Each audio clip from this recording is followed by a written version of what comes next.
बिस्मिल्लाहिर्रहमानिर्रहीम।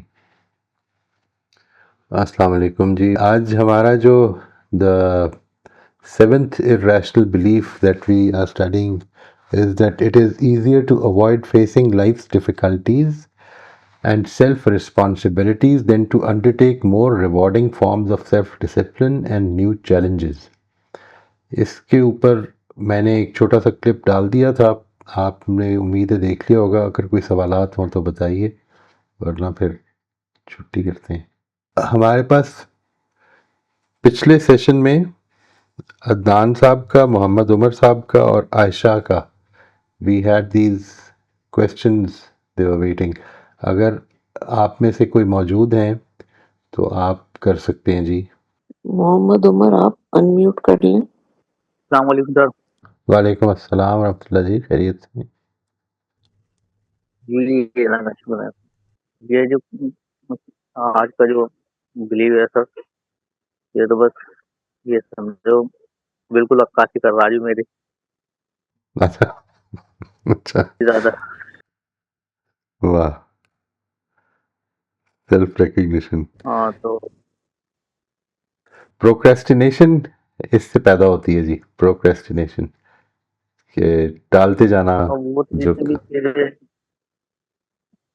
जी फरमाइए सारी फिर से। चीजें हैं जो उसमें मैंने कल देखी थी क्लिप को, राइट तो राइट। जितनी भी उसके अंदर है तो सारी ही हैं उसमें से, मतलब एक आधी एक भी नहीं है कि चीज छूट रही हो। अच्छा अच्छा। तो बस चैलेंज ये है कि कैसे निकला कैसे जाए, उसके अंदर काम कैसे किया जाए उसको। जी, ये सबसे पहले तो जो ये बात है कि ये अंडरस्टैंडिंग देखनी है आपने कि क्यों क्यों मुझे ये लगता है। यानी कई दफ़ा तो हम रिस्क अवॉइडेंस कर रहे होते हैं। आम तौर पर प्रोक्रेस्टिनेशन में जो एक बड़ी वजह होती है प्रोक्रेस्टिनेशन की, that is risk avoidance. We don't like failures, ठीक है जी। और उसके नतीजे में हम कोई भी ऐसा काम जो कि हमने पहले नहीं किया हुआ, या यूँ समझ लें कि ज़रूरी है हमारी लॉन्ग टर्म सक्सेस के लिए, लेकिन अभी फ़ौरन ज़रूरी नहीं है, उसको हम कोशिश करते हैं कि जितना ज़्यादा से ज़्यादा हो सके अवॉइड करें। तो ये आपने अगर तो ये एस्पेक्ट है तो अब कोशिश करनी है इसके बारे में अवेयरनेस के साथ अब करें, और फिर देखें अपने ऊपर गौर करके कि इस पे क्या प्रॉब्लम्स आती हैं। ठीक है जी। यानी आपको अगर ये समझ रहे हैं आप कि नहीं अभी मैं कर लूँगा, कोई मसला नहीं है, तो is it your over confidence में भी आप अवॉइड कर रहे हैं, या आपका ख्याल है कि मैं कर लूँगा? क्या वजूहात होती हैं? ठीक है, ये देखना है आपने। बिकॉज ये बात ज़हन में रखिएगा, टाइम मैनेजमेंट में जो इंसान की सबसे बड़ी प्रॉब्लम है वो असल में ये है कि वो इम्पोर्टेंस के ऊपर अर्जेंसी को तरजीह देता है। यानी हमारे लिए जो चीज़ें अर्जेंट हो जाती हैं हम उनको ज़्यादा फोकस कर रहे होते हैं, बजाय इसके कि ये देखें कि क्या चीज़ें अर्जेंट हैं। वो बड़ा अच्छा उसने एक्सप्लेन किया है अपनी किताब में, 7 हैबिट्स में, स्टीवन कवी ने, कि अगर एक ग्रिड बनाया जाए अर्जेंट और इम्पॉर्टेंट का, यानी एक्स एक्सिस पे अर्जेंट ले लें, वाई एक्सिस पे इम्पॉर्टेंट ले लें, तो जो हमारा सबसे ज़्यादा टाइम, सबसे ज़्यादा हमें कंट्रोल करता है टाइम, वो है अर्जेंट एंड इम्पॉर्टेंट। और वो अर्जेंट एंड इम्पॉर्टेंट इसलिए बन जाता है बिकॉज जब वो नॉट अर्जेंट एंड इम्पॉर्टेंट होता है उस वक्त हमने उसको टाइम नहीं दिया होता। तो आपकी ज़िंदगी आपके कंट्रोल में तब रहेगी, we will have control over our lives only जिस वक्त हम इम्पॉर्टेंट चीज़ों पर तवज्जो दे रहे हैं जबकि वो अर्जेंट नहीं हुई हैं। जिस दिन वो अर्जेंट हो जाएंगी, इसकी एक बड़ी छोटी सी मिसाल ये है कि ये जो दिन हैं ये वाले, इसमें टैक्स रिटर्न्स फाइल करनी होती हैं। तो मैंने अक्सर लोगों को ये देखा है कि बिल्कुल आखिरी हफ्ते तक वो इसको टालते जाते हैं, और फिर उसके बाद वो जो आखिरी हफ्ता है वो सारे का सारा इस पे गुजारते हैं। इसलिए नहीं कि वो गुजारना उनकी मर्जी होती है, इसलिए कि उनके पास अब चॉइस नहीं होती, they have to do it. यानी ये जो हैव टू डू इट वाला एस्पेक्ट है, इधर पहुंचने से पहले when you can manage your time, घंटा घंटा दे के, आधा आधा घंटा, 15-15 मिनट भी दे के, आपके पास अगर 2 महीने हैं तो 15 मिनट देते रहें, तो उम्मीद है कि बहुत जल्दी या एंड पे आके ख़त्म हो ही जाएगा, उम्मीद है। लेकिन हम वो कर नहीं रहे होते। चुनाचे फिर आखिर में क्या होता है कि बिकॉज टाइम कम रह गया है और करना ज़रूरी है, it is important and it has become urgent. चुनाचे अब वो हमारी ज़िंदगी को कंट्रोल कर रहा होता है। अब हम बहुत सारे फंक्शन मिस कर देंगे, दोस्तों की इनविटेशंस को छोड़ना पड़ जाएगा और सिर्फ टाइम उस पर दे रहे होंगे क्योंकि हमारे पास चॉइस ही नहीं है। तो अपने पास अगर आपकी ज़िंदगी आपने अपने कंट्रोल में रखनी है तो उस वक्त ज़िंदगी को, उस वक्त इम्पॉर्टेंट चीज़ों को टाइम देना शुरू कर दें जो अर्जेंट नहीं है, because some day they will become very urgent. तो इसमें आपने जो चीज़ देखनी है, अगर आपको ये महसूस होता है ना कि ये मेरे अंदर मौजूद है, तो आपने ये चीज़ देखनी है कि जब मैं चीज़ों की अपनी इम्पोर्टेंस के लिहाज से कैटेगराइजेशन कर लेता हूँ तो क्या रुकावट डालती है मेरे अंदर, वो क्या चीज़ है। ये आपको थोड़ा सा डीपर एनालिसिस करना होगा, यानी क्या फियर्स हैं आपके। Once we know those fears तो फिर उन पे काबू पाया जा सकता है ज़िंदगी में। कि वो जो आपने, आई एम नॉट श्योर आप थे उसमें या नहीं थे, जो आईटीसी की हमारी वर्कशॉप हुई थी उसका एक हिस्सा तो अभी पूरा नहीं हुआ, लेकिन जितना हुआ था उसमें अगर आप थे तो, या आईटीसी के ऊपर एक छोटा सा मैंने इंट्रोडक्टरी सेशन भी कराया हुआ है। ये वो चीज़ें होती हैं कि जिनके बारे में हमारे अंदर कोई प्रॉब्लम नहीं होती, हम जानते हैं कि ये ठीक है, ये करनी चाहिए, लेकिन हम कर नहीं रहे होते। तो वो उसका एनालिसिस है, उसके ऊपर काबू पाने का तरीका है वो। अच्छा, ये चल रहा सर अभी भी ये जी योगेश फिर फरमाइएगा जी। ये सर अभी चल रहा है या इसकी वर्कशॉप पूरी हो गई जी? नहीं नहीं नहीं, वो तो अभी उसका दूसरा सेक्शन अभी है, बाकी है, लेकिन वो तो फिर कभी इंशाल्लाह शुरू से शुरू करेंगे, लेकिन उसमें फिर शामिल हो जाइएगा अगर आप पहले नहीं हुए थे। बट वो जो है वो तो एक हिस्सा तो उसका कंप्लीट हो चुका हुआ है, तो उसमें फ़ायदा कोई नहीं शामिल होने का। पहला हिस्सा असल में उसका डायग्नोस्टिक है और दूसरा हिस्सा उसका क्योरेटिव है, यानी उसको हमने ठीक कैसे करना है फिर। लेकिन उसके ऊपर एक तारुफी सेशन मैंने किया हुआ है रिकॉर्ड, अगर आप उसको देख लें ना, इम्यूनिटी टू चेंज के नाम से, मैं अगर आप मुझे मैसेज कर देंगे तो मैं आपको लिंक भी भेज दूंगा। इम्यूनिटी टू चेंज के नाम से मैंने उसका एक तारुफ कराया हुआ है, तो आपको अंदाज़ा हो जाएगा। वो तारुफ देख के भी बहुत कुछ आप कर सकेंगे, उम्मीद है खुद भी कर सकेंगे। इसमें मेन प्रॉब्लम ऐसे है जी, जैसे अभी मेरा एग्जाम है पीजीटी का, तो अभी पहले जब बात हुई थी आपकी हमारी, तो उस बात को 4 साल हो गए और 4 साल में अब तक मतलब वो गवर्नमेंट उस एग्जाम को कंडक्ट ही नहीं करा पाई। तो वो मतलब 4 साल से वही किताबें रिपीटिशन में हैं, तो वो मतलब बोर हो गया मैं पढ़ते पढ़ते में। अच्छा, अगर वो रिपीटिशन में ना हो, वो प्रैक्टिस में ना हो, तो फिर वो चीजें माइंड से स्किप हो जाती हैं, राइट। तो उन्हें पढ़ने को मन ही नहीं करता। और अभी जैसे अनाउंस हो गया डेट के भाई अब इसमें पेपर हो जाएगा जून में, और अब फिर चलो भाई किताब उठा लो दोबारा से, फिर ऐसा लगता भी सारी हो गई इकट्ठी। अब वो फिर ये हुआ कि वो फिर पेपर फिर पोस्टपोन्ड हो गया, अब वो पता नहीं कब होगा। तो अब फिर जब जब होगा तभी ये रखी हुई किताब है, तो अब फिर दोबारा से पढ़ने का मन नहीं है। अब ये होगा तो फिर देखी जाएगी। नहीं देखिए, जिसको आप कह रहे हैं ना मन नहीं हुआ, इसको इसका एनालिसिस करना है, यानी क्यों नहीं हुआ मन, ये देखना है। इसके बारे में थोड़ा सा डीपर डाइव करनी है अपने अंदर, ये देखने के लिए कि क्या क्या प्रॉब्लम है, मुझे क्या करना चाहिए, मैं कर क्या रहा हूं और ऐसा क्यों कर रहा हूं।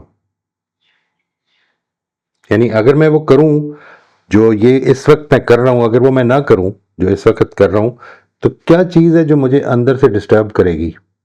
वो डिस्टर्बेंस जो है ना, वो असल में मुझे उसको ठीक करना है। ये जो हमारा बिलीफ है, इसकी बहुत सारी शक्लें हैं, वो मैंने इसमें भी बयान की हैं, यानी बहुत सारी सूरतों में नुमाया होता है। कई दफ़ा रिस्क अवॉइडेंस पैदा हो जाती है, प्रोक्रेस्टिनेशन पैदा हो जाती है, रिस्क अवॉइडेंस से प्रोक्रेस्टिनेशन पैदा हो जाती है। ये जो सारी चीज़ें हैं ये क्यों हो रही हैं, मुझे इस पे ज़्यादा डीपर डाइव करना है अपने अंदर। इसकी सब लोगों की वजह एक नहीं होती, यानी ऐसा नहीं कि प्रोक्रेस्टिनेशन की सिर्फ एक वजह होती है, बहुत सारी वजूहात हो सकती हैं। यानी इसकी एक वजह सिंपली ये हो सकती है कि मैंने अभी इसकी इंपॉर्टेंस नहीं समझी, मिसाल के तौर पर, या मैंने उसको डिसाइड नहीं किया कि वो वाकई मेरे लिए इंपॉर्टेंट है। जब आप ये कहते हैं कि दिल नहीं कर रहा या मन नहीं कर रहा, तो वो मन ना करने की क्या सूरत पैदा हो रही है। क्योंकि देखें, असल में जो इंसान की ज़िंदगी में जो चीज़ उसको एलिवेट करती है, वो अपनी बहुत सारी वो चीज़ें जिनके बारे में उसका दिल नहीं कर रहा, उस पर काबू पाने में एलिवेशन है। ठीक है, अपनी कंफर्ट जोन से बाहर निकलने में एलिवेशन पैदा होती है। तो वो क्यों नहीं कर रहा? मतलब से आपका इंटरेस्ट नहीं है, आपको पढ़ने का दिल ही नहीं है, this is not something that you like to do, then change it, subject change कर लें, कोई ऐसी चीज पढ़ें जिसको आप पढ़ना चाहते हैं।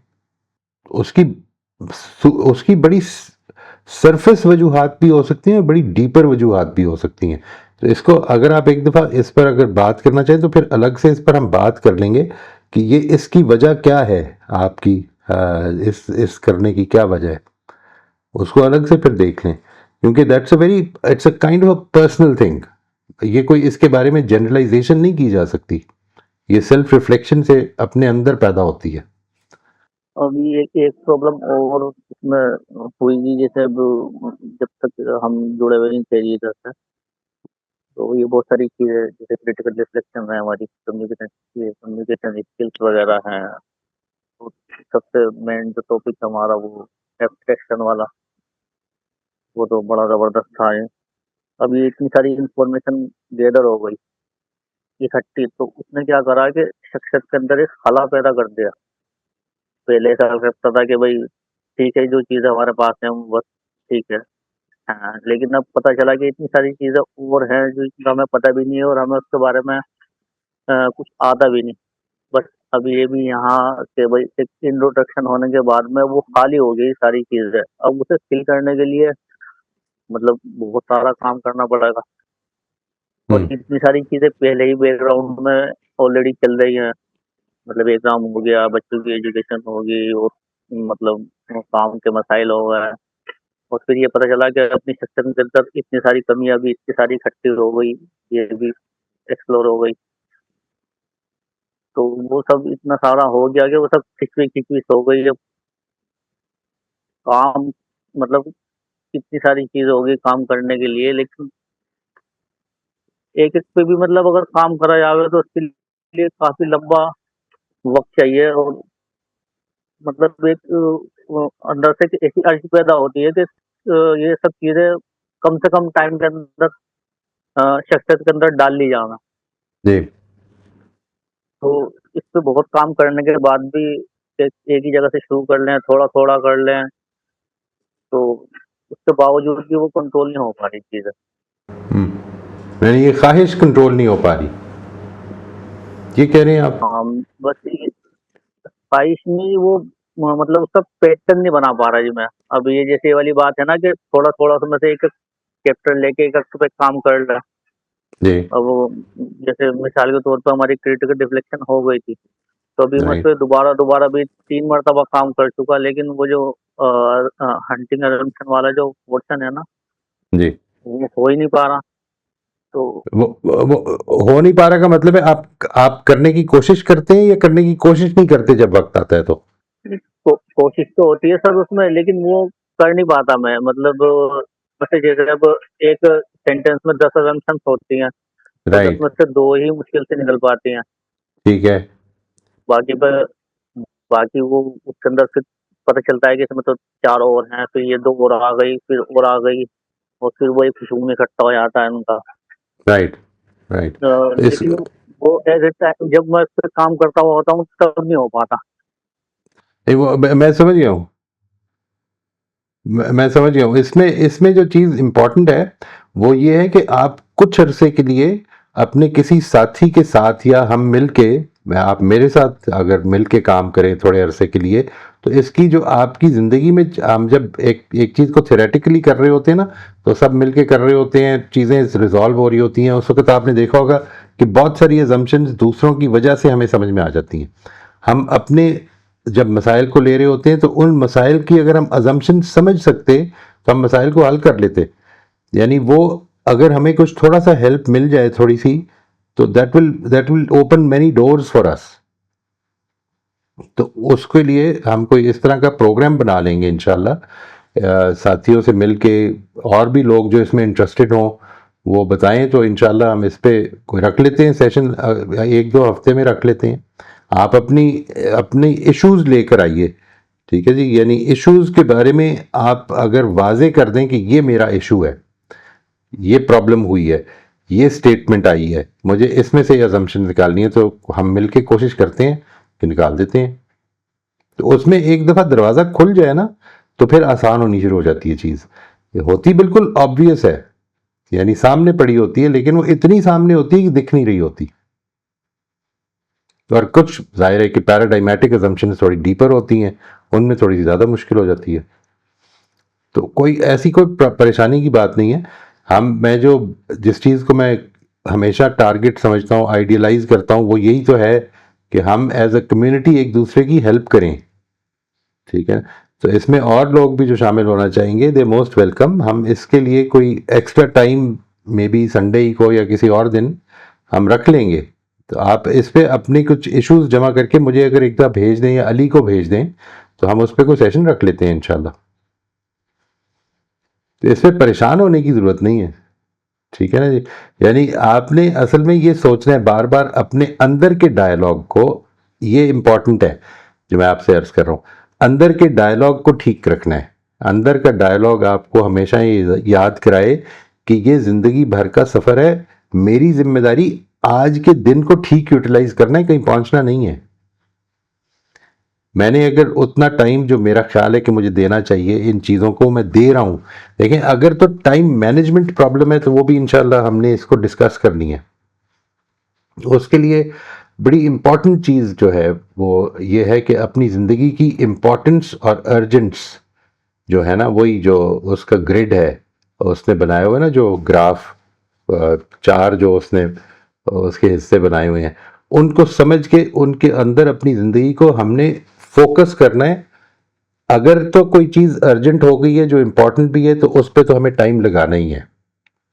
इसके बाद कितना टाइम हमारा नॉट अर्जेंट इंपॉर्टेंट पे लग रहा है, अर्जेंट नॉट इंपॉर्टेंट पे लग रहा है, या नॉट अर्जेंट नॉट इंपॉर्टेंट में लग रहा है, मैं आपको जब आप हैरतनाक तरीके से इसके ऊपर गौर करेंगे तो मालूम ये होगा कि हमारा बहुत ज़्यादा time not urgent not important पे लग रहा है।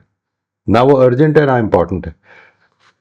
हम जो टाइम अर्जेंट इंपॉर्टेंट पे लगा लेते हैं, उसके बाद बाकी सारा टाइम हम रेस्ट करने लग पड़ते हैं, फिर कि जो काम था वो हो गया है।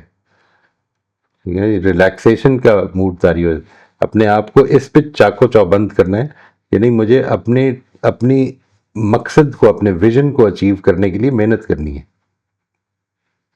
इस तरफ जाना है। तो इसमें कोई हर्ज नहीं, आप मुझे बताइएगा, इंशाल्लाह इसका कोई अरेंज करते हैं जी।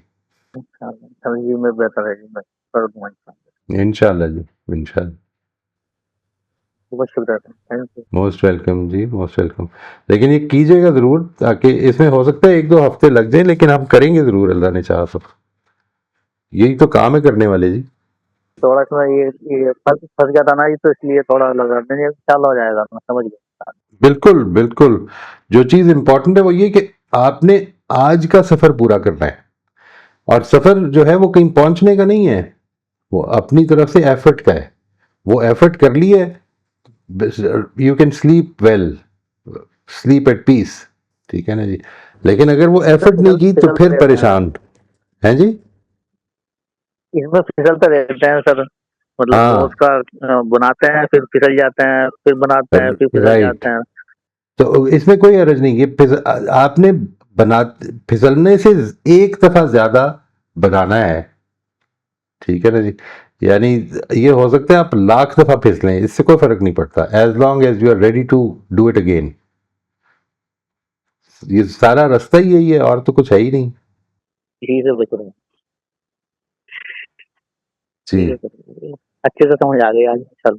इंशाल्लाह जी, इंशाल्लाह वो करेंगे, इंशाल्लाह वो क्रिटिकल रिफ्लेक्शन के भी एस्पेक्ट्स बहुत सारे खुलने शुरू हो जाएंगे इंशाल्लाह। वो प्रैक्टिकल होते हैं ना, एक थेरेटिकल मसले होते हैं, थेरेटिकल मसलों में इतनी ज़्यादा इन्वॉल्वमेंट नहीं होती, जब प्रैक्टिकली हम उसमें इन्वॉल्व होते हैं तो हमें ज़्यादा समझ में आती है बात। हाँ, मेरी प्रॉब्लम होगी जिस वक्त मैं सामने रखूँगा, तो मुझे फिर उसका एनालिसिस ज़्यादा अच्छी तरह समझ में आता है। तो अच्छा है, हम लोगों को भी इन्वाइट करेंगे उसमें, दे कैन ऑल्सो पार्टिसिपेट इंशाल्लाह। और इस जर्नी में आप ये ना समझिए, ये जहन में रखिए हमेशा कि ये बात की, ये आपने बात की है, इसका मतलब ये हरगिज नहीं है कि आप तन्हा हैं इसमें। ये सब इसी सफ़र के मुसाफिर हैं जी, हम सब। और जो सबसे ज़्यादा बोलता है इस क्लास में वो शायद सबसे ज़्यादा मोहताज है। वालेकुम अस्सलाम। आयशा और अदनान अमजद साहब अगर आ गए हैं तो उनके भी सवालात थे जी लास्ट सेशन में, अगर if they are here and they want to ask. वालेकुम अस्सलाम। सर मेरा सवाल सलमा को आपने जवाब देते हुए एक बात कही थी कि दुनिया में मकाफात अमल नहीं होता, बुरे अमाल की सज़ा नहीं मिलती, यानी हम ये समझते हैं सज़ा मिल रही है उसको या वो गलत कर रहा है इसलिए उसको बुरा हो रहा है। तो उस हवाले से मेरा सवाल था, वो कुरान की एक आयत है ना, वमन आरज़ अन ज़िक्री फ़इन्न लहू मईशतन ज़न्का, ये मुझे समझ नहीं आती, फिर ये फिर किस तरह समझें? ये आखिरत के हवाले से है, आखिरत के हवाले से है, यानी ये फैसला जो है उसकी वही चीज़ जो आखिरत में भी तो हमें एक मईशत में ही होंगे ना, वो मईशत से मुराद ये मईशत नहीं है, उसको एक ज़िंदगी के बारे में जिंदगी, आखिरत की जिंदगी के हवाले से बात हो रही है। सर दुनिया के बारे में बात नहीं है वो, मुझे तो लगा था कि दुनिया के बारे में है। नहीं, आई डोंट थिंक सो, मैं उसको चेक कर लूंगा जी फिर से, जहाँ तक मुझे याद पड़ता है वो आखिरती के हवाले से। देखिए यहाँ पर दुनिया में जो हमारी ज़िंदगी में जो कॉन्सिक्वेंसेस भी निकलते हैं ना हमारे अमल के, वो भी असल में अल्लाह ताला की तरफ से याद दहानी के तौर पर निकलते हैं, वो तंबी के तौर पर निकलते हैं, सज़ा के तौर पर नहीं निकलते। इसको ज़हन में रखें, यानी ये बात कि मैंने गलत किया है और उसके कुछ कॉन्सिक्वेंसेस मुझे फेस करने पड़े हैं, तो it is because God is merciful. वो ये चाहता है कि मैं कहीं अपनी राह खोटी ना कर लूँ, वो मुझे छोड़ नहीं रहा, ठीक है जी, इसलिए क्योंकि उसने मुझे मौका दिया हुआ है। वो इसके बाद मैं अगर तौबा कर लूँ तो इस्लाह हो जाती, ये तौबा करने ही की तो अपॉर्चुनिटी मिल रही है मुझे, जो मुझे मुश्किल में डाल दिया जाता है कभी। इसको ये समझना है। आखिरत के हवाले से ठीक है, तो मैं इसको दुनिया के हवाले से समझती थी, मुझे नहीं लगा। ठीक है, आप उसको देख लीजिएगा, मेरा ख्याल है कि वो ये तो I think it's quiet for me अभी तक तो वाज़े ही लग रहा है कि आखिरत के हवाले से होना चाहिए। जी अस्सलाम वालेकुम सर। वालेकुम अस्सलाम, कैसे हैं आप?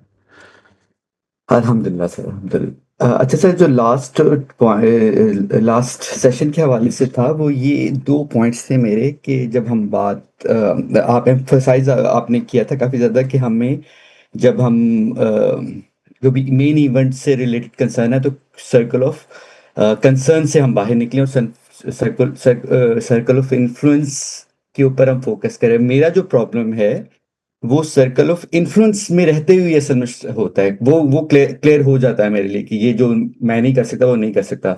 लेकिन जो सर्कल ऑफ इन्फ्लुएंस है, एज एन एग्जांपल दो इश्यूज हैं। एक तो ये कि जो लिस्ट है सर्कल ऑफ इन्फ्लुएंस की, वो बार बार कर रही होती है मैंने क्रिएट कि क्या मैं वो सारी चीजें कर पा रहा हूँ कि नहीं कर, मैंने कोई मिस तो नहीं कर दी।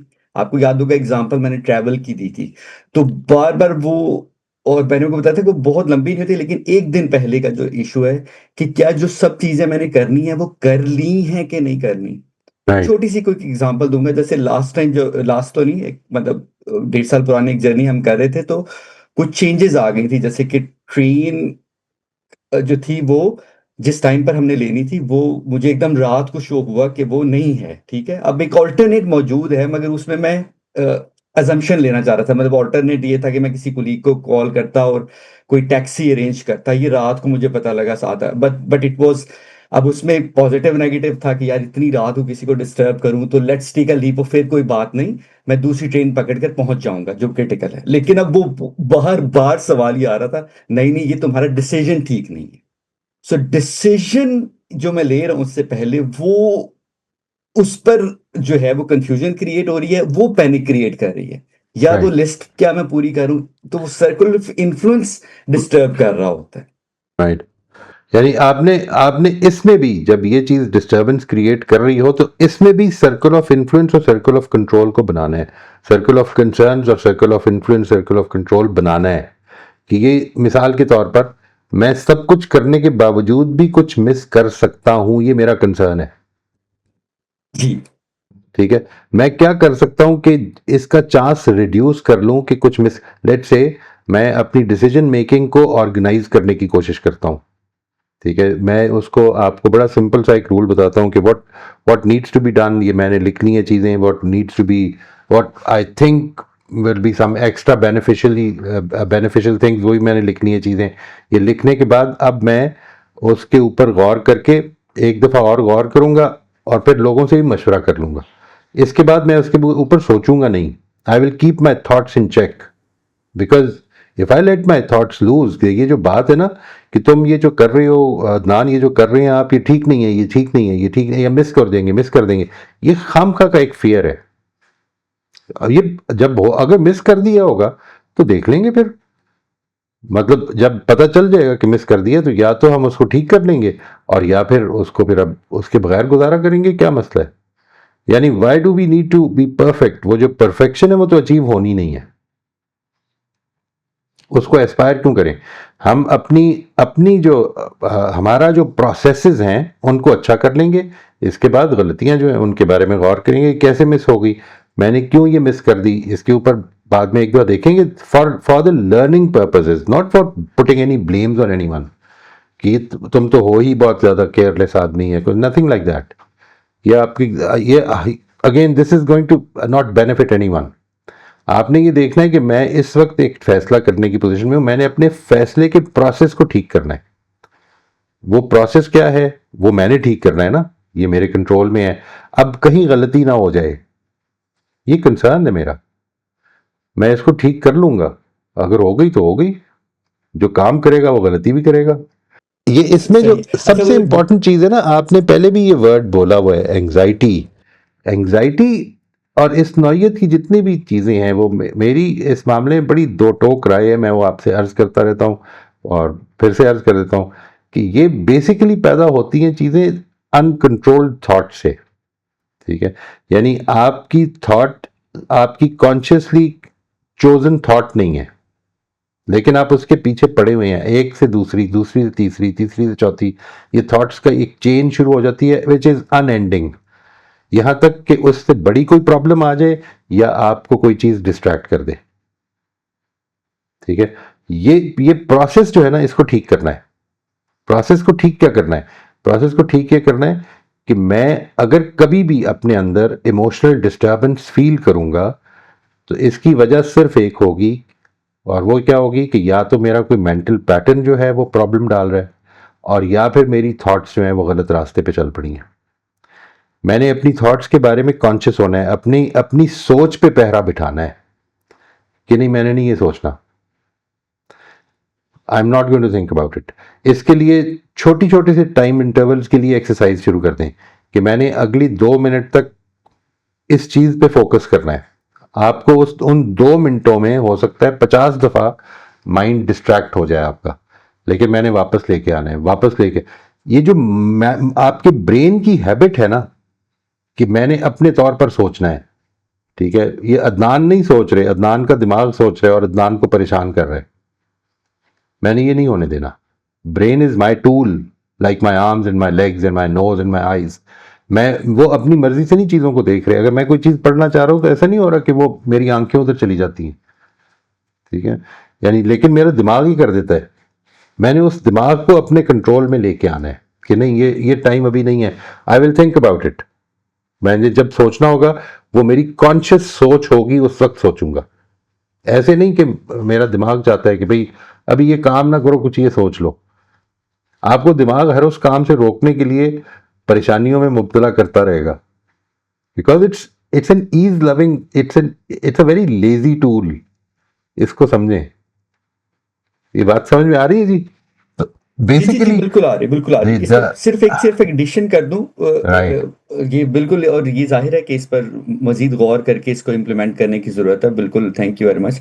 एक सिर्फ एडिशन कर दें, अगर उस पर वो फ़र्क है, वो ये है कि ये जो डिसीजन मेकिंग है ना, असल में उसमें मेरी सोच एक ये है कि वो, क्योंकि मैं ये समझता हूँ कि मेरे डिसीजन मेकिंग एब्सोल्यूट हो नहीं सकती, तो वो सर्कल बनाता है एक्चुअली कि यार मैं तो राइट, एब्सोल्यूट, तो ये मैं क्यों कह रहा हूँ कि मैंने आज फॉर एग्जांपल मैं एक टाइम पे मैंने एक जॉब का डिसीजन लेना था, ठीक है, और वो दोनों में कुछ पॉजिटिव और नेगेटिव थी, और वो सिर्फ मुझे नहीं बल्कि वो डिसीजन फैमिली को इम्पैक्ट कर रहे थे, नॉट माय इमीडिएट फैमिली, मेरी ग्रेटर मतलब अम्मी अब्बू तक उसका वो इम्पैक्ट जा रहा था। तो वो अब मैं एक सोचता था, तो मुझे ये लगता था कि यहाँ पर मैं अपने आप को ज़्यादा मार्क्स दे रहा हूँ, तो नहीं ये तो गलत है काम। फिर मैं उस सर्कल में घुस जाता था। तो ये भी वही से ठीक होगा जो आप बता रहे हैं बात, उसी टेक्निक से कि हम एक दफ़ा करके और फिर लेट्स मूव ऑन। देखिए जिन समझ रहे हैं डिसीजंस मेरी में बात? जी जी जिन डिसीजंस जो डिसीजंस आपकी ज़िंदगी में आपसे ज़्यादा लोगों को, चाहे वो आपकी औलाद है चाहे वो आपके मुलाजिम हैं, उनके काम के हवाले से, उनकी ज़िंदगी के हवाले से इम्पैक्ट करेगी, उन डिसीजन में उनको भी शामिल करें। ठीक है, मेक योर सेल्फ ओपन। इसके नतीजे में आपको बहुत सारे पर्सपेक्टिव से सीखने को मिलेगा, बहुत सारे पर्सपेक्टिव से। और ये जो बात है ना कि कोई चीज़ मेरे पसंद के खिलाफ ना हो रही हो, यानी let it happen for some time. कई चीज़ें जो हैं जिसको अल्लाह ताला ने बयान भी किया है, कई चीज़ें अल्लाह ताला के फैसले ऐसे होते हैं कि जो ऐसी चीज़ें हमारी ज़िंदगी में ले आते हैं जो हमको पसंद नहीं होती हैं, लेकिन वो हमारे लिए बेहतर होती हैं। इस यकीन के साथ आगे बढ़ना है हमें। ठीक है, आपने सॉरी मैं इसमें मजे की बात लेकर आऊँ, जो आप बात कर रहे हैं एग्जैक्टली मैंने उन सब लोगों को इन्वॉल्व किया। अब राइट मसला क्या होता है उसमें कि वो मुझे ये लगता है, यानी कि मैं तो पूरी ओपनली डिस्कस कर रहा हूँ उनसे, यानी कि वाइफ हो गई, अब्बू हो गए, उनसे डिस्कस किया, ठीक है। अब वो मुझे ये लग रहा था कि वो मुझे रिस्पॉन्स ऐसे दे रहे हैं कि वो अ, अपने कंसर्न ओपनली मुझे नहीं बोल रहे, वो मुझ राइट पर ही बर्डन ऑफ प्रूफ रख कर वो अपनी स्टेटमेंट मुझे पहुंचा रहे हैं, यानी कि जो मैं राइट कम्युनिकेशन उनकी सुन पा रहा हूँ उसमें हिडन है कि ये तो आप ही ने डिसीजन लेना है, उनसे ठीक है। पूछें अब जरा वो कि उनका क्यों ऐसा है। कंसर्न है, वो स्टेट नहीं कर रहे वो, बल्कि राइट मगर मुझे ये फील हो रहा है कि ये मेरे पर ही है कि मैंने इनके बिहाफ पर भी डिसीजन लेना है। नहीं, उनसे ये पूछिए कि आप, अब मुझे ऐसा महसूस हो रहा है, ये अपना एहसास उनके साथ बयान कीजिए, मुझे ये महसूस हो रहा है और मैं वाकई आपकी राय जानना चाहता हूँ। फैसला मैं ही करूँगा, if it all comes down to that, तो मैं कर लूँगा फैसला।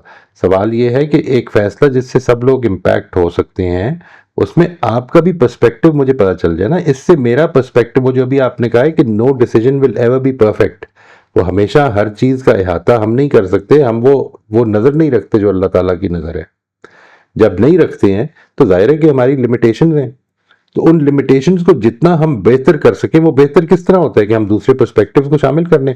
एक आदमी नहीं शामिल होना चाहता आपके इसके बावजूद कि आप उसको इनवाइट भी करते हैं और ये बताते भी हैं कि I really want to learn, नहीं फिर उसके बारे में तो कुछ नहीं किया जा सकता कि but what is it that is hindering the other person? Maybe he feels that अगर फैसला गलत हो गया तो he'll be blamed. He doesn't want to be, let's say, he doesn't want to be considered as somebody who's thinking selfishly. ये भी हो सकता है। वो बहुत सारे एलिमेंट्स हो सकते हैं। आपने उन एलिमेंट्स को, उन रिजर्वेशंस को आपने एड्रेस करना है। इसके नतीजे में लोग आपके साथ खुल के बात भी करने लग पड़ेंगे इंशाल्लाह। यानी ये चीज़ कि इंसान से गलती होती है, फैसला करने वाले गलती करेंगे, इसको पहले तो मान लें।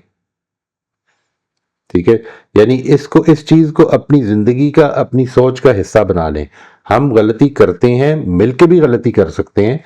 उसके बाद कुछ गलतियां ऐसी होती हैं जिनको हम ठीक कर सकते हैं, वो ठीक कर लेंगे, और जब गलती वाजे हो जाएगी ठीक कर लेंगे। और कुछ गलतियां ऐसी होती हैं जो ठीक नहीं कर सकते, वो हमारे लिए लेसन होते हैं ज़िंदगी के, हमने उनसे लेसन ज़रूर लेने हैं। कभी भी किसी फेलियर को लेसन लिए बगैर ज़ाया ना होने दें। ठीक ठीक है ना, यानी मेक दिस, यूं समझ लें कि every decision is a part of that overall journey, और वो जर्नी की वो जो डेस्टिनी है वो नहीं है जो मैंने बनाई हुई है। ठीक है ना जी, अनलेस कि मैंने कोई इस दुनिया से ऊपर उठ के बना ली है तो वो एक और चीज़ है, लेकिन जो चीज़ इधर हासिल होनी है वो चीज़ है कि जिसका रिजल्ट इसके बाद मिलना है। और इसमें मेरी प्रैक्टिकलिटीज़ भी हैं, बिजनेस के डिसीजंस भी हैं, प्रोफेशनल डिसीजंस भी हैं, अखलाकी मामलात भी हैं।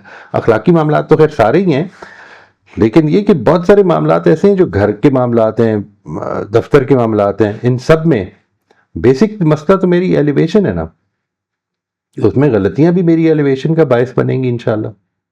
इस चीज को लेके and then don't get bog down by this thought. ये जो थॉट है ना कि कहीं कुछ मिस ना हो जाए, कोई एंग्जाइटी, कहीं कहीं प्रॉब्लम ना हो जाए, ये ना हो जाए, हो जाएगी तो वो सॉल्व भी कर लेंगे, कोई मसला नहीं है। इस थॉट को अभी रोके, यानी सबसे पहले तो इस थॉट को कंट्रोल करना है, इस थॉट को आउट ऑफ बाउंड नहीं होने देना। ये मेरी थॉट है, मैं इस थॉट से नहीं हूं। हमारी जिंदगी असल में इस तरह चल रही है कि हम इस थॉट के बन गए हुए हैं। सही तो सही जब ये ज्यादा प्रॉब्लम हो जाती है तो मैं आपसे अर्ज करता हूँ, ये प्रॉब्लम यहाँ तक पहुंच जाती है कि आदमी कई दफा से इसलिए परेशान होता है कि कोई परेशानी क्यों नहीं है। सही सही सही सही। Thank you sir. अभी और इसके ऊपर भी मैं बात कर लूँ या मेरे ख्याल और कुछ कर पार्टिसिपेंट लें से कर पहले लें, उनको इफ यू मेरे ख्याल वांट ले टू लेते टॉक हैं। अबाउट इट, जी कर लीजिए। अच्छा क्विकली मैं बस इसमें ये है कि ये जो करंट बिलीफ है इसमें तो अल्हम्दुलिल्लाह ये था कि ये लाइफ में ऐसा ही रहा है कि जो लॉन्ग टर्म बेनिफिट की चीज़ें हैं उसी पर ज़्यादा फोकस रहा है। अब क्यों Right. रहा है, जब उसको मैं सोचता हूँ तो एक तो ये कि फ्रैंकली ये मुझे सोचना पड़ता है कि मे बी क्योंकि मैं बड़ा बेटा था फैमिली का, तो जो सब चीज़ें ऐसी ही रहीं कि मुझे रिस्पॉन्सिबिलिटी लेनी है इस फैमिली की बेटरमेंट की। ये जब भी मेरी जाने की जितनी भी ओल्ड थॉट जाती यही मुझे याद है। तो वो Right. फिर हर एक्शन में उसने मुझे शायद हेल्प किया कि मैं शॉर्ट टर्म आराम का बेनिफिट की वाले डिसीजन नहीं ले सकता। तो ये बिल्कुल प्राइमरी थॉट थी बेसिकली जो मुझे याद आती है। जैसे बिल्कुल ठीक। जैसे फिर आगे बढ़ते गए लाइफ में जो चीज़ें मुझे मोटी मोटी अपनी याद हैं उसमें से सबसे जब अब आई एम नॉट श्योर कि ये कोई ऑथेंटिक हदीस है या नहीं, मगर रसूल सल्लल्लाहु अलैहि वसल्लम के बिहाफ से मुझे फर्स्ट टाइम किसी चीज़ से पता लगा कि जी आपका हर दिन पुराने दिन से बेहतर होना चाहिए। राइट तो राइट। मेरे साथ ऐसा ही ये है कि अगर मुझे कोई चीज़ बहुत अच्छी लगती है तो वो फिर मैं स्टिक कर लेता हूँ और उस पर आहिस्ता आहिस्ता प्रैक्टिस स्टार्ट कर देता हूँ। तो इसने बहुत यानी कि इस प्रिंसिपल ने मुझे बहुत हेल्प की हमेशा इस तरह के बहुत डिसीजंस लेने में। फिर आगे मैनेजमेंट के प्रिंसिपल्स पढ़े, आपने वो पढ़ा होगा बहुत, शायद सुना हो लोगों ने, 80-20 रूल।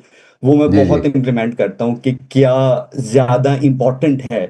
और आप ये समझते हैं कि ज़्यादा इम्पोर्टेंट हमेशा लॉन्ग टर्म ही होता है आपके लिए। हम्म। शॉर्ट टर्म इतनी इंपॉर्टेंट चीजें नहीं होती है। वो अभी आप ग्रेड का भी जिक्र कर रहे थे तो वो इतना बहुत, अब थोड़ा सा आप सोचे तो बहुत डिफिकल्ट नहीं होता उसको सेग्रीगेट करना।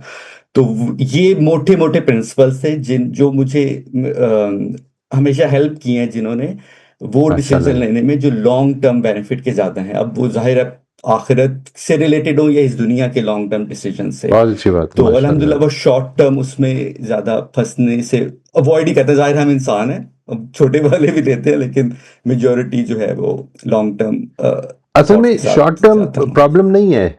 जो चीज़ इंपॉर्टेंट है ना वो ये है कि कई दफ़ा ऐसा हो सकता है कि हम शॉर्ट टर्म में ऐसे काम कर रहे हो जो हमारी लॉन्ग टर्म विजन से हमको दूर ले जाए, वो प्रॉब्लम है। जब सही आपका लॉन्गर टर्म विजन क्लियर नहीं होगा तो ये हो सकता है, देखिए दो सूरतें हो सकती हैं, या लॉन्गर टर्म विजन क्लियर नहीं है और या आपको इस शॉर्ट टर्म डिसीजन के कॉन्सिक्वेंसेस का इदराक नहीं हो रहा। क्योंकि इंसान को जो फैसले हैं ना इंसान के, वो बेसिकली कर रहा होता है फीडबैक लूप के अंदर। यानी मिसाल के तौर पर मैं एक काम करूंगा तो उससे ये होगा, वो फीडबैक लूप है मेरा। ठीक है, ये जो मैं जब ये कहता हूं ना कि ये होगा, तो उसको मैं जो चीज इग्नोर कर जाता हूं वो ये है कि उसके कुछ लॉन्गर टर्म कॉन्सिक्वेंसेस ऐसे होते हैं कि जो मेरे लाइफ स्पैन से भी ऊपर होते हैं कई दफा। ये नेशनल डिसीजन मेकिंग में ये बहुत कुछ हो जाता है इस तरह का कि एक एक हुकूमत एक फैसला करती है, उससे को 20 साल के बाद उसके जब नताइज निकलते हैं तो पता ये चलता है कि वो तो फैसला बिल्कुल गलत था, प्रॉब्लम हो गई। हमारी हुकूमतें 5 साल के लिए आती हैं, ठीक है जी, 5 years। 5 साल में कोई लॉन्ग टर्म काम हो नहीं सकता, कॉन्टिन्यूटी नहीं रहती। ठीक है, यानी आपने एक पॉलिसी बनाई है जिसके नताइज लेट से निकलने, आप कोई एजुकेशन की पॉलिसी, कोई हेल्थ की पॉलिसी बनाएंगे तो 2-3 साल में तो नहीं अपने रिजल्ट दिखाएगी। That will actually show it's result in about 10 to 12 years। उस वक्त तक लोग जा चुके होते हैं।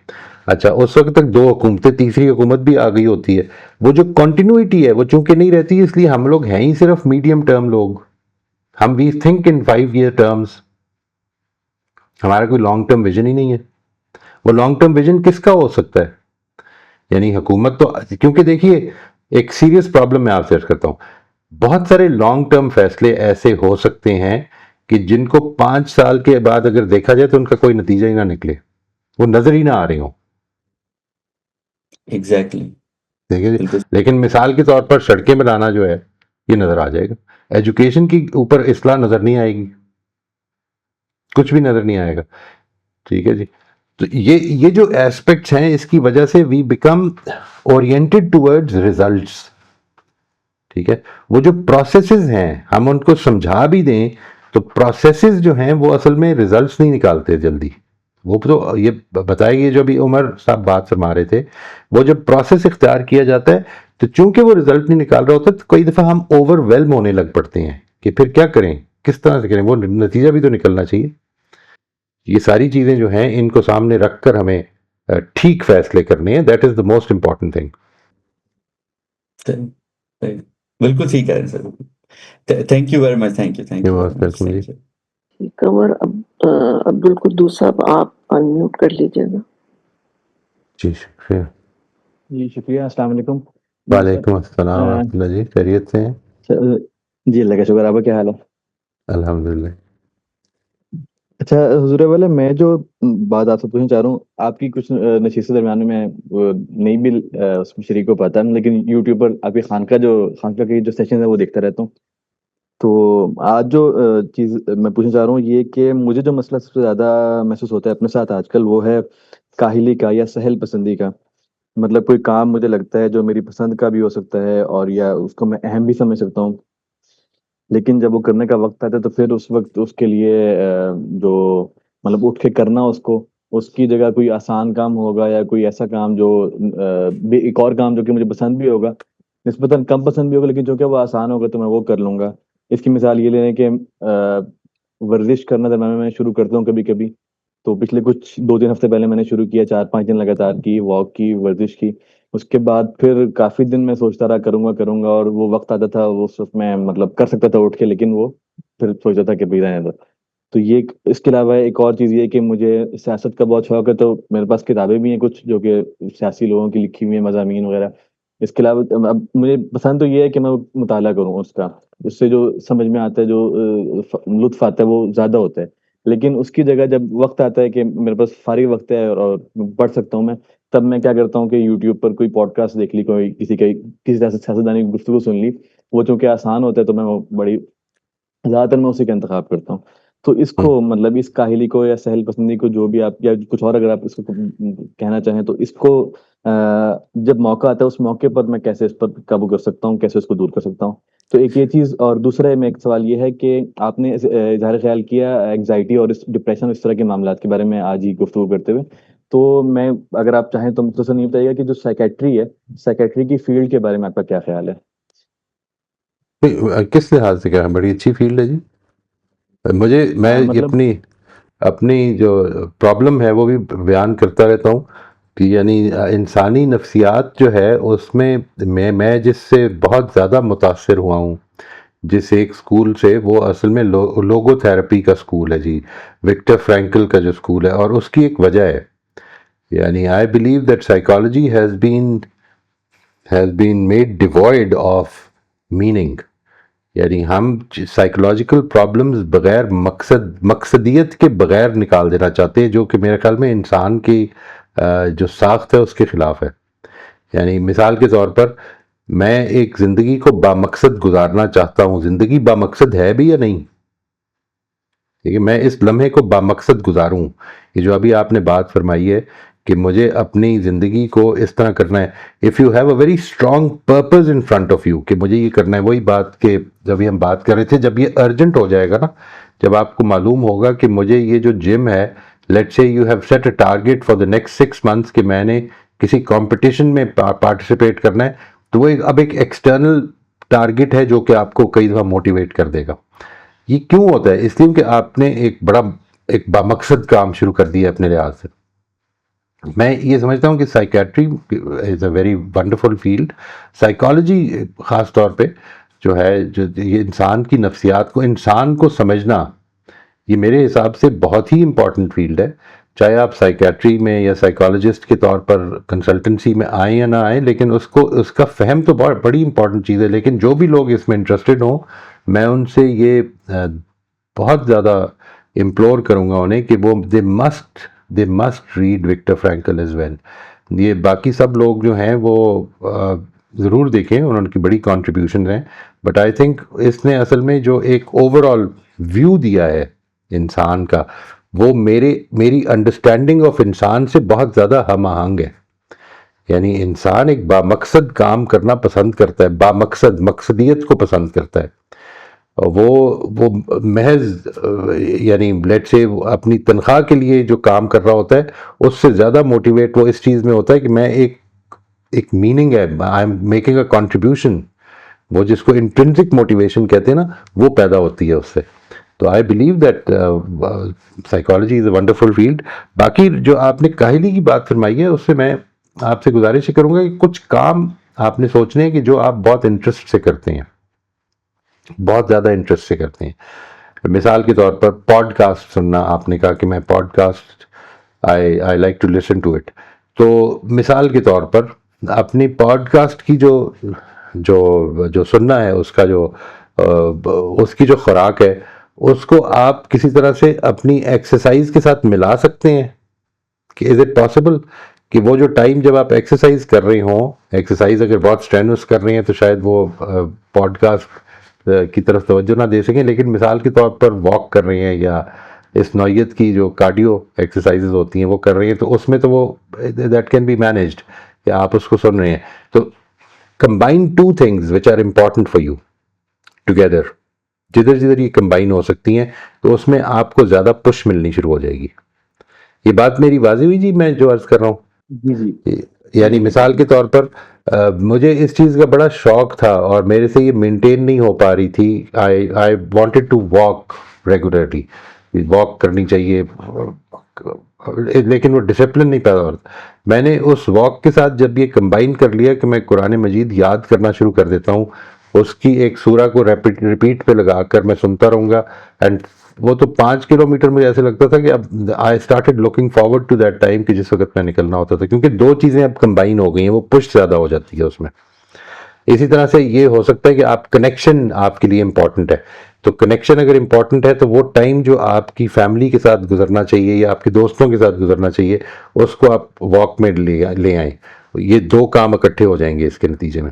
सो ये इस तरह की चीज़ें ट्राई आउट करें, I think this will help. दूसरी एक और एस्पेक्ट इसका ये है कि नेवर एवर, अगर एक बड़ा टारगेट आपने सामने रखा हुआ है तो उसको कभी भी यूं ना करें कि उस पूरे टारगेट को लेके आज काम शुरू करें, बल्कि उसको स्टेप्स में बांट लें। ठीक है जी, जस्ट ब्रेक दैट डाउन कि मैंने अगले, लेट से एक टारगेट है जो 5 साल का टारगेट है, एक टारगेट है कि जो मेरा आज का टारगेट है। इधर तक पहुंचने में जो आपको तोड़ना पड़ेगा उसको, वो अच्छी तरह से मैनेज कर लें कि ये मैंने करना है। सबसे आइडियल तो ये होगा कि मैंने वो प्रोसेस इख्तियार करना है, यानी वॉक या एक्सरसाइज या ये मेरा कोई टारगेट नहीं है। मेरे लिए ये एक हेल्दी लिविंग का एक लाइफस्टाइल है मेरा, और इस लाइफस्टाइल को मैंने एंजॉय करना है। अब उसमें आइडियल तो ये है कि आप 2-3 अगर इकट्ठी कर सकते हैं एक्टिविटीज़ तो उनको इकट्ठा कर लें। मिसाल के तौर पर यू कैन अपने जिम में कोई पार्टनर ढूंढ सकते हैं, you know, who can be a good, आपका कनेक्शन ही बेहतर का हुआ उसके साथ, और यू नो इस तरह की चीज़ें, तो ये करके देखें। I am sure that it will help इंशाल्लाह। और दूसरी काहिली की सूरत एक और होती है जी, वो ये है कि हम बहुत सारी चीज़ें पोस्टपोन कर देते हैं। एक चीज़ को ध्यान में रखें कि जिस चीज़ में आपको लगता है ना कि you will not take more than 2-3 minutes. मिसाल के तौर पर मेरे कमरे में कुछ चीज़ें पड़ी हुई हैं, यू नो, आई हैव एक चीज़ जो है, कल आज सुबह मैंने आके देखी, कल मेरी एक मीटिंग हो रही थी, उसके बाद मुझे बाहर जाना पड़ा। उस मीटिंग के अंदर I was having cup of coffee, और वो कॉफ़ी का इधर पड़ी हुई थी। तो when I came over here in the morning, तो वो इधर ही पड़ी हुई थी। यहाँ पे मेरे अलावा तो कोई बहुत ज़्यादा लोग आते नहीं हैं, तो वो इधर ही पड़ी हुई थी। तो पहले मुझे ये ख्याल आया क्योंकि I had started off my computer और मैं ये सोच रहा था कि ये चीज़ें मुझे करनी है अभी, तो मैंने सोचा कि मैं अभी इसको रखता हूँ। फिर मुझे ख्याल आया कि नहीं, इसको अभी नहीं रखता हूँ, इसको पहले रखता हूँ, because it is not going to take more than a minute. इधर से जाऊँगा किचन में रख दूंगा और उसको रिंस कर दूंगा, तो दैट शुड सफाइस। तो इसमें कितना टाइम लगेगा, 1 मिनट, 2 मिनट, 1.5 मिनट, तो वो करके मैं आ जाता हूँ। क्योंकि ये जो छोटे छोटे से काम है जो आपके सामने आ जाते हैं, उनको तो फौरन कर दें, डोंट डिले दैट। आपने एक टाइम रखा हुआ है, उसके अंदर अगर आप कर नहीं रहे हैं तो उनको नोट ज़रूर कर लें, ठीक है जी, कि ये मैंने करना है, नेक्स्ट मेन काम से पहले ये इसको करना है। तीसरी चीज़ इस मामले में मैं आपसे ये कहूँगा कि अपना जो टाइम टेबल है उसको वीकली बेसिस पे बनाएं, नॉट अ डेली बेसिस पे, ठीक है जी। वीकली बेसिस के टाइम टेबल का मतलब ये होता है कि मैंने इतना टाइम इसको देना है इस हफ्ते में, राइट। अच्छा, उसके नतीजे में आपके पास जिंदगी में फ्लेक्सिबिलिटी बहुत रहेगी, यू वॉन्ट बी बॉक डाउन। मिसाल के तौर पर आपने आज 6 बजे से 7 बजे तक लेट से पॉडकास्ट सुननी थी, ठीक है, और आपने ये डिसाइड कर दिया कि ये इस वक्त मैंने सुननी है, अनलेस जिस चीज़ में आपको बहुत ज़्यादा अट्रैक्शन महसूस होती है, आपने उसका टाइम डिसाइड कर लिया है, और एक और चीज़ भी डिसाइड कर ली है कि unless I don't feel like it, मैंने पॉडकास्ट सुननी है, ये टाइम मेरा पॉडकास्ट सुनने का है, unless I don't feel like it. अगर if I don't feel like it, I am not going to listen to it, लेकिन इसके बाहर नहीं सुनूंगा, ठीक है, जिन चीज़ों में आपको लगता है कि टाइम ज़्यादा लग जाता है मेरा। दूसरी चीज़ जो आपको प्रॉब्लम डालेगी डेली टाइम टेबल में, वो ये है कि वो उसके अंदर जो इनफ्लेक्सिबिलिटी है वो कई दफ़ा फ्रस्ट्रेट कर देती है। मैंने एक टाइम रखा हुआ था पढ़ने का लेट से, और उस वक्त मेरा कोई दोस्त आ गया या किसी ने टाइम ले लिया, तो आज मैं पढ़ नहीं सका, फिर तो वो फ्रस्ट्रेशन डेवलप हो जाती है कि मैंने ये अपना टाइम टेबल मैं उस पर अमल नहीं कर सका। तो अगर वो हफ्ते का होगा तो आज जो मैंने टाइम उसको दिया है, जिस मकसद के लिए मैंने फ्लेक्सिबिलिटी रखी हुई है, उसको मैंने कल यूज़ कर लेना है। और एक चीज़ और जो इस टाइम टेबल में करनी है वो ये कि इसमें फ्री स्पेसेस बहुत रखें, यानी don't have a 24 hour time table कि मैंने 8 घंटे सोना है, 6 घंटे ये करना है, 3 घंटे ये करना है, तो टाइम किसी चीज़ नहीं, ज़िंदगी की अनसर्टिनिटीज़ को भी मैंने लेके आना है अपनी टाइम टेबल में। कुछ लोग मिलने आ जाएंगे, कुछ दोस्त आ जाएंगे, कोई काम हो जाएगा, किसी की तबीयत ठीक नहीं है, ये सब चीज़ों को देखना है मैंने। दिस विल बी, वो आपके लिए बहुत आसान हो जाएगा एक हफ्ते में अडेप्ट करना उसको, ठीक है जी। ये चंद चीज़ें ट्राई करके देखिए, उम्मीद है कि इंशाल्लाह इससे फ़ायदा होगा, अफाका होगा, ठीक है इंशाल्लाह ठीक है। ठीक, बहुत शुक्रिया। मैं मोस्ट इंशाल्लाह वेलकम कोशिश जी, करूंगा करना ज़रूर ज़रूर, बनाने की। इंशाल्लाह बहुत शुक्रिया। इंशाल्लाह जी।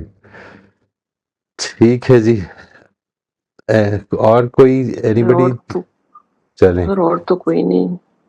ठीक है जी, तो फिर हम इधर आज रोक लेते हैं जी, अल्लाह का नाम लेके इंशाल्लाह। All the best, next week मिलते हैं फिर, अल्लाह खैरियत रखे। इंशाल्लाह। बहुत शुक्रिया जी, बहुत शुक्रिया। अस्सलाम वालेकुम।